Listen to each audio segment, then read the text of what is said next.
The Hurricanes have added several new players for professional tryouts. They have a working agreement with the Norfolk Admirals, and the preseason is less than a month away, and we're going to talk about all that and a whole lot more on this episode of the Warning Take Weekly.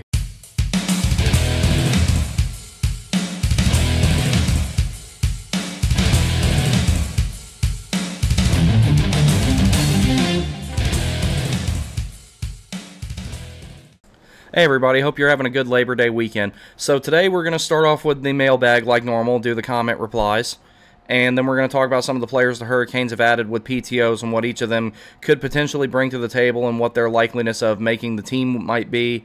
And we'll talk about some of the things going on regarding the Norfolk Admirals working agreement and some of the fallout that's been coming out with the whole Chicago Wolves situation to follow up on a video that I made about that. Okay, so forgive me if I pronounce this incorrectly. The first comment we have today is from Yuho Latakari, 1305. He says, you should do a series of potential future Selke winners now that Bergeron's retired, Aho, Hens, Marner, Hischier. Yeah, I actually really like that idea. I think I will do something like that at some point in the season when we start seeing stuff shape up and everything like that.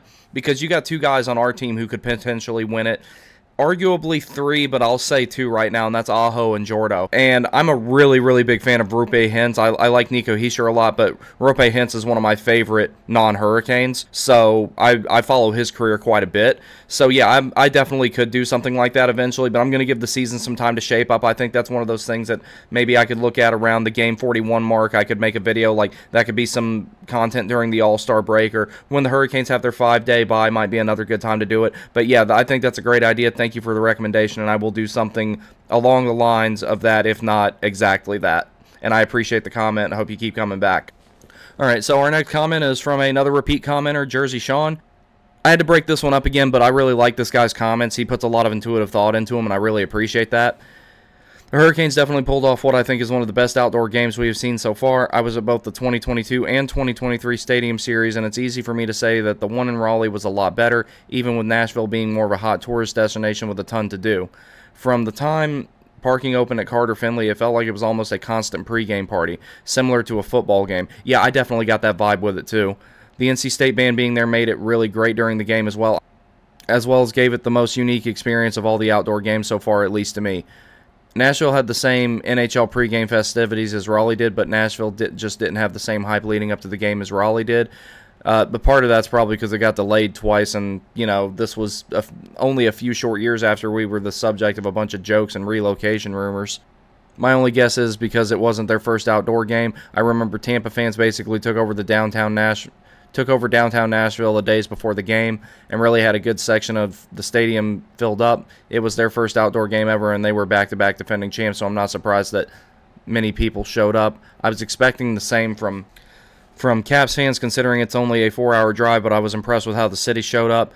Didn't seem like too many people sold their tickets to make a profit. The All-Star game will be interesting. Nonetheless, my issue with it is how expensive it is to go and the product you see on the ice. I agree with that.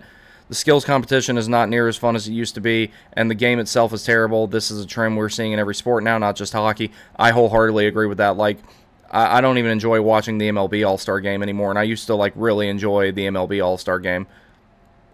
I'd rather spend the money to go see a Game 7 or a Cup Final game. Me too, because that's actually of consequence. The All-Star game, at the end of the day, it doesn't really mean anything. The guys might make some extra money if they win it, but at the end of the day, like, they're playing 3-on-3, and they're basically playing a winter version of the Beauty League. They're not out there trying to hit each other or actually playing that hard, because they got to go back to their real job where they have to play for 2 points next week. So yeah, I agree with you on that. It's nice they're bringing these events back to Raleigh so soon. Some franchises have gone 20-plus years without hosting an All-Star game, and some have never hosted an outdoor game, and it will be great to see how everything looks once the renovations have been completed.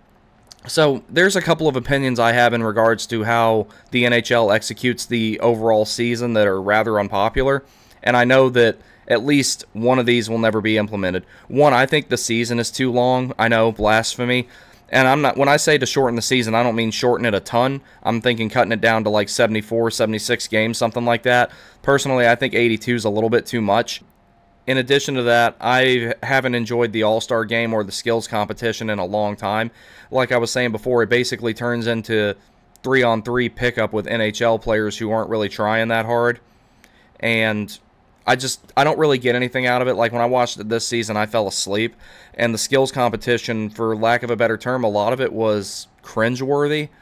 Like, it wasn't even just pure boredom, it was just cringe. I don't know how to describe it any way other than that. As far as the Hurricanes having a second Stadium Series game, I'm glad that they're doing it. I'm really interested to see who the opponents would be. I don't think it'll be Washington again. I think that's a good time to change it up. However, I do think the Hurricanes maybe potentially would be good to participate in an outdoor game between now and when they host their next Stadium Series game. That way, they can be the road team somewhere else. I don't know what team that you maybe potentially want to have that with. I don't know if you see a rivalry brewing with Florida. I personally don't, because I don't think that we're going to see them in the conference finals again.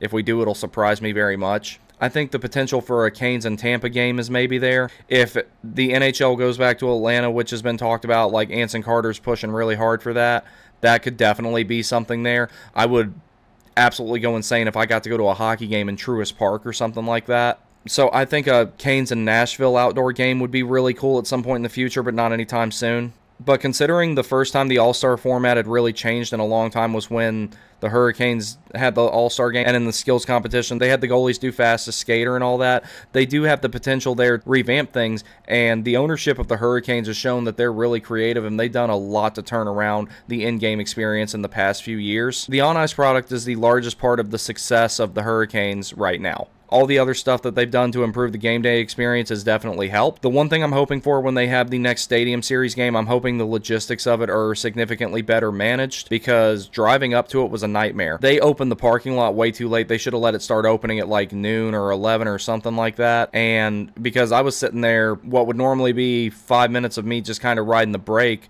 I was starting to get worried. I'm like, are we going to get parked before this game starts? And I got there like right at 2. So that's one of those things that I think that if they host another one, they need to tell the NHL, hey, you guys aren't managing the logistics on this. You need to let us do it, because the people who were there managing the parking, I don't think were PNC employees, I had to guess. And then not to mention, we all paid for parking and never got scanned or anything like that. So I think that that is going to be the biggest thing that they have to tackle, and that's why I'm glad they're not trying to host one again within the next couple of seasons. 5 is about right. Another thing overall, I think people underestimate how strong hockey really is in the South, how many people actually really love it in the South. And now that it's becoming a more and more accessible game in the South, kids are playing more, people are going to games more. And with all the renovations and stuff that they have going on there, me and my friend who went to the Stadium Series game, we were talking about this the other day, and I'm surprised I didn't mention it one other time that I was when I was replying to one of your other comments previously. I think now would be a good time for them to explore some ways to use Carter Finley Stadium when it's not college football season. I think a USFL expansion franchise could be really good there. So Jersey Sean, as always, thank you very much for the comment. You always leave great comments. I really appreciate it. All right. Please forgive me if I pronounce this incorrectly.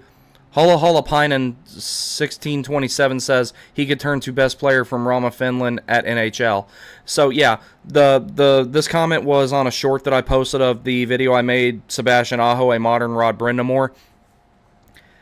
As far as players from Rama, Finland, I think he is definitively the best one. I can't even think of one that has made remotely the impact on the National Hockey League that he has. And if I remember correctly, the only active NHL player that I can think of that's from there is also a Hurricane, and that's Antti Ranta. If you want to make a comment on this video for me in regards to this, I actually was under the impression that he was born in Rama, but he claims Oulu because that's where his dad played, and that's where he played his 1 year in Finland before he came over here.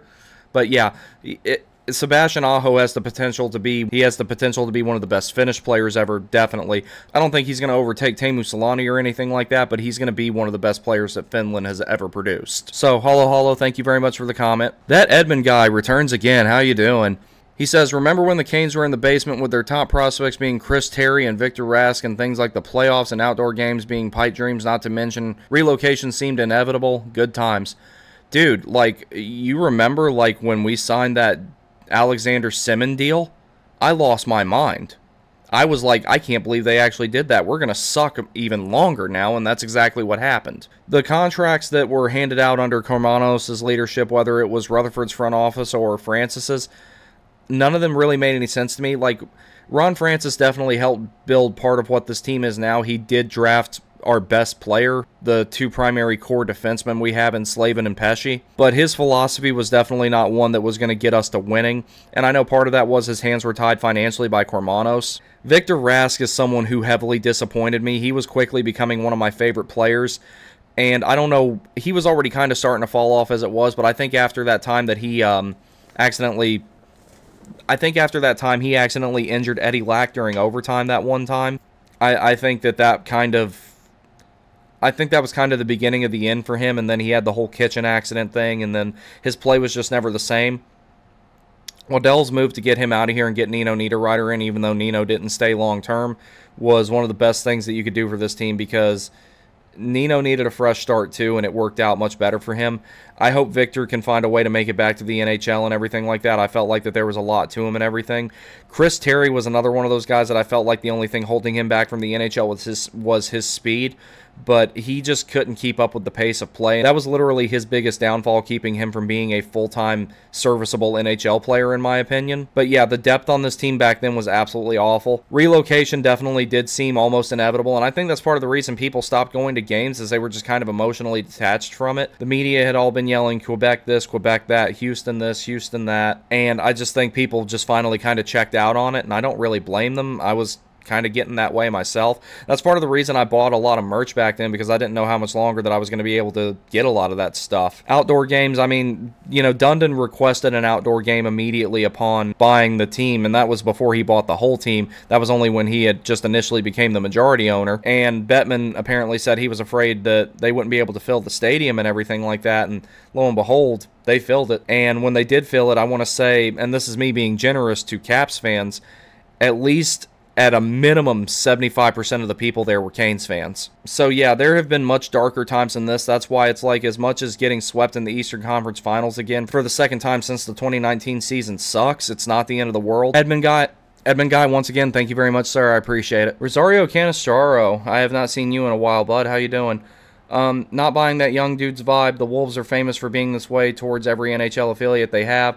It's the AHL. It's a development league. If Chicago wants to be Indy and just have a bunch of journeyman players, then owners should just take their own cash and go revive the IHL and have their own league. Thank you for the comment, by the way. So when you made this comment, I replied to it on there, and I want to expand on that now.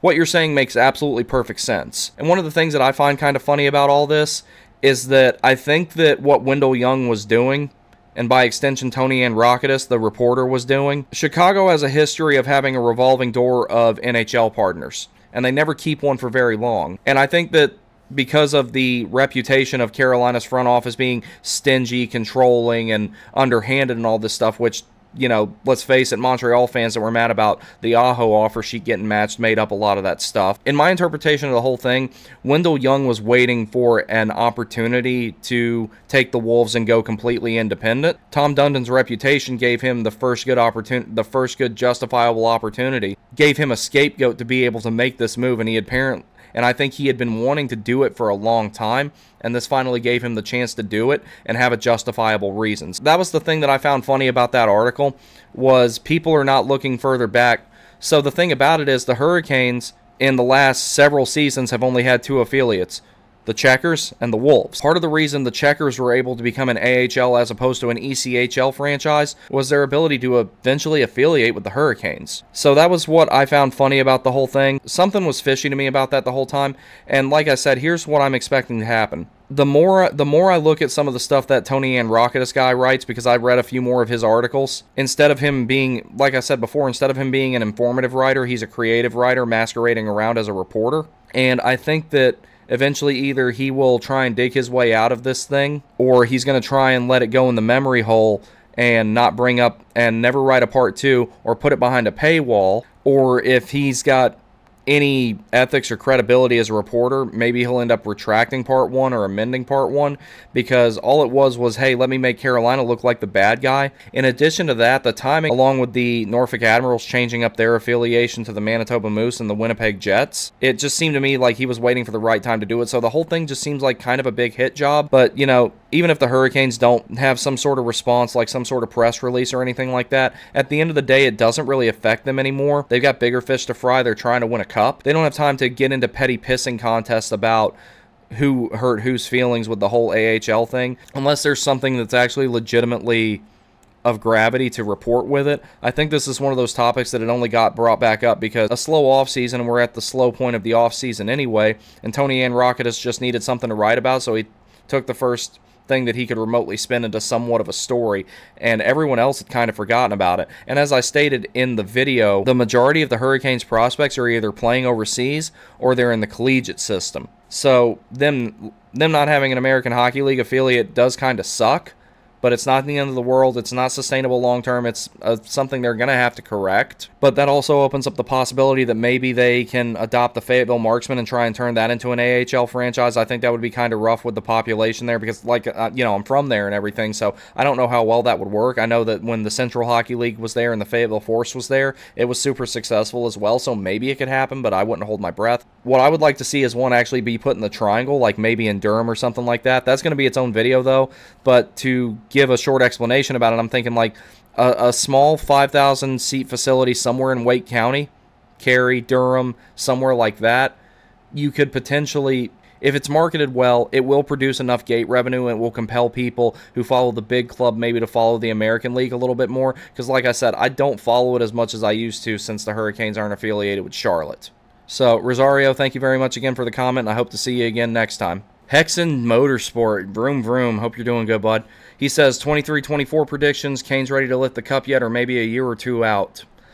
So this is the shortest comment I got, and this is also the one I put the most thought into. And it is with the most objective, very disappointed and most objective viewpoint that I can take on the matter. I'm going to say no. I don't think it happens this season. I think it's sometime in the next one or the one after. That, as hard as that is for me to say, considering last year I legitimately thought, I'm like, all right, they've got it this time. Because I remember I went to opening night, and that was maybe that was just me being blissful because I hadn't been to a game since 2019, so it was really awesome for me to get to go to the home opener. And I remember when the team came out, I just kind of got this vibe. I was like, okay, this team is different. This team is special. The only time I thought that they just definitively were not going to do it was when they went on that long, like, 4.5 game streak of not scoring at all, even with Svechnikov still in the lineup. And then they got destroyed by Vegas, and then they were just kind of falling off. And then near the end of the season, they've kind of picked it back up. The Carolina style of hockey is very arduous, but it does work when it's applied correctly. But there's some things I think that they need to adjust in regards to it. I think them finding that balance between still having that defense first system and turning guys loose and letting them play and maybe create more chances. You know, Nate is someone in particular, is someone that I look at in that regard. I think that when they find that happy median between let's keep the defense first system, but hey, let's try and cheat and break out a little earlier here and maybe create some more offensive opportunities off the rush, maybe have more clean entries and not so many dump-ins. I think that they're getting there in that regard, where they're going to have that perfect intersection of the game that they play now and the game that they need to play to increase their scoring and be a little bit more physical and ultimately get over the last couple of obstacles and make it there. So I think that they are close. I do not think it happens this season. That being said, a lot of things can change. There can be a big move at the deadline. You can have an explosion of scoring from a player you don't expect, like we saw with Jordan Martinook in the playoffs against New Jersey. Hockey is a very hard thing to predict. It's very hard to quantify. Individual players are very hard to quantify. But as a team, I think that the biggest indicator that they are finally going to pull it off this time is if they're scoring more. And when I say scoring more, I just don't mean I don't mean just looking at strictly the goal differential. Think of how well they're doing in every single situation. They produce plenty shorthanded. I think that they probably led the league in shorthanded goals last season. I'll have to go back and look. They produce plenty from the blue line. What the bottom six does a decent amount of production, and the top six is the one that needs the biggest boost. However, what I think that's going to be the big indicator is if the Hurricanes start increasing how much they score in every situation. I'm talking about per period, per 60, power play, you name it. If they increase scoring categorically across the board in any category you can imagine, if you get a little more offensive production out of everybody in the lineup, even something as small as instead of Jacob Slaving having 8 goals, he has 10 or 12. Instead of Aho being close to 40, he eclipses 40. Then at that point, you know, maybe you can have that discussion that the Hurricanes are about to clear that last hurdle. Right now, I don't think that it's going to happen yet. I want it to happen. Let me make that abundantly clear. I want them to win. If you can't tell, they're my favorite team. But I don't think that they're there just yet, not with the current team. While they have done a lot to address the issues and they are making transactions like a cup contender, I'm kind of worried that they're not going to clear that last hurdle as far as the scoring goes. The physicality, I think they've solved that problem. I really do. Between Bunting, Orlov, D'Angelo, and Lemieux, I don't think that the physicality and team toughness is going to be a problem. The scoring, on the other hand, I'm still kind of worried about. Texan, thank you very much for the comment. I appreciate it. And that actually leads me to something I'm going to talk about that I've got coming up on the channel. I'm going to make a series of short videos that are about 5 to 10 minutes long regarding either each player or a set of players and what I think that they need to do as an individual to get the Hurricanes over the hump, and I'm going to be releasing those one by one, hopefully one a day until the season starts. And there is a way the Hurricanes can get to that point between the beginning of the season and the end of the regular season, where they can finally solve that last issue with the scoring. And that doesn't have to be purely a how many goals they score in a game issue. With how good this team is defensively, if they increase how much they score in the first 2 periods and they can go into shutdown mode in the 3rd period, they're going to be fine. Now, that's not to say that the team hasn't made a significant amount of progress in the last couple of seasons, because they have. For example, the playoffs previous to the last one. Round 1 versus the Bruins, if you add in some power play production and the ability to win on the road, Boston is out in 5 games. If you add in some power play production and the ability to win on the road, I think the Rangers are out in 6. And then you go on to face Tampa and you get a chance at revenge when they're not $18 million over the salary cap. As much as I say it myself about them having asterisks next to their 2 cups, they made it to the finals again, and that was a good chance for Carolina to go on a revenge tour. So they have taken steps in the right direction, and I don't see them regressing, but they're at the point where basically they're climbing the mountain and they're almost to the top, and they take one bad step. If they grab the wrong rock or the wrong piece breaks off, they have further down to go than up. So that's the only thing that makes me reluctant to say that they will win it this year, but I do think it's imminent. I'm not going to say inevitable, because that would imply that they definitively will win one, which there's no guarantees to anything, but I do think that that potential is there. I just don't think that this is the year. Their chances are good. If I could narrow it down to 6 teams in the National Hockey League right now that could win the Stanley Cup, Carolina is one of them. Along with the ability for Vegas to repeat, Toronto to get over the hump, Dallas to build on the good season they had, Tampa's well rested, maybe they bounce back. New Jersey is definitely going to be someone that the Canes are butting heads with over the next several seasons. The Rangers have got some stuff to figure out, but I still think that they're going to be good. So, I mean, there's a lot of teams that it could potentially be. The National Hockey League, I would say the Hurricanes are one of the 6 most likely teams, maybe even one of the 4 most likely teams, but I don't want to arbitrarily say that just because they made it to the conference finals again. Now they're scoring in the playoffs. Now they're having power play production in the playoffs. Now they're winning on the road in the playoffs. They weren't doing that the season prior. Now they are.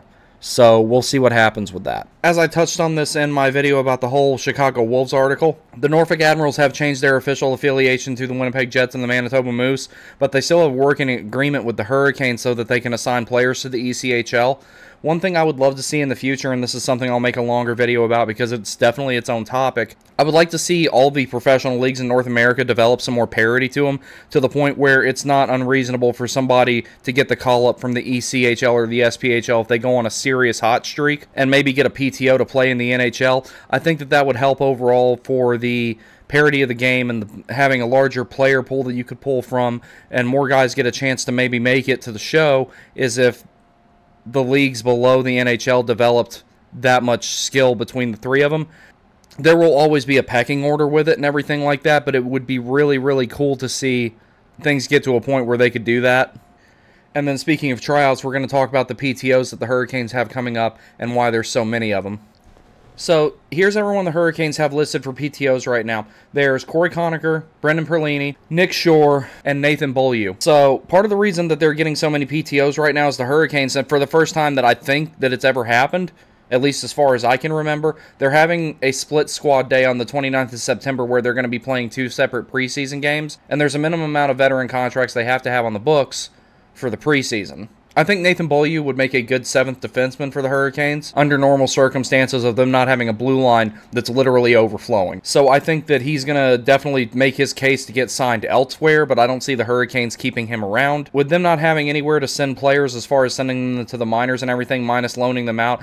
So that's the biggest reason I think he wouldn't make the team. If we didn't already have, 2-3 guys that would automatically be ahead of him, then that would be one thing. I think if he does sign with the team, he'll get assigned to whoever the Hurricanes have agreements with to loan out players to. Nick Shore could definitely add some size and add some depth scoring to the bottom six. He's played center and wing both.